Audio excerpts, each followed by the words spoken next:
OPEC decision was really kind of the second blow to oil prices yesterday. We were already trading a bit lower, and the way it worked out during the trading day here in the Middle East, the OPEC announcement came hours after people were already digesting the tariff decision, which had happened Wednesday in the U.S., but people woke up to it on Thursday here in the region. So we were already trading lower because of concerns about those tariffs, increasing inflation, hurting economic activity, which is something that we've been dealing with throughout this year, really. Oil has been very volatile already, but staying in that range, and we just kind of went way below that. We lost about 7%, give or take, yesterday because that OPEC increase was much higher than expected. We expected OPEC to kind of roll over the increase that we're seeing here in April, but they went really harder in May. Okay, the question is why? Why did OPEC decide to bring forward the timing of the extra barrel production to the market? Why did they do this now? Yeah, so it had been a long, kind of convoluted formula to bring this oil production back, and really they're bringing up basically three times as much, so 3 months of increase in one, basically. So as you say, bringing that forward, we're still unwinding some of those voluntary cuts that some of the OPEC Plus members have made. And they're looking at inventories, seeing them not as high maybe as they thought.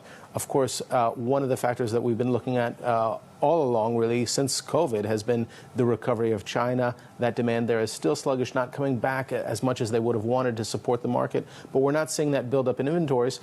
Perhaps also there's some thinking by OPEC that a lot of the members had been cheating on their quotas anyway, overproducing anyway. So maybe these quotas kind of grow into the production, as you will, for some of those producers.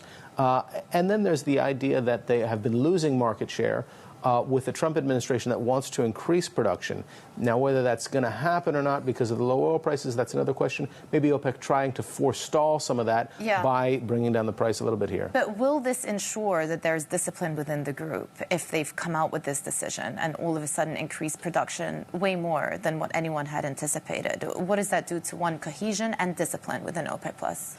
For cohesion, it keeps people on the same page. So a lot of these decisions are made with cohesion. But now we're kind of seeing a shift away from that support the price, keep cohesion, to kind of getting oil back in the market so that members are content that they're getting their oil in the market, that they're getting that revenue.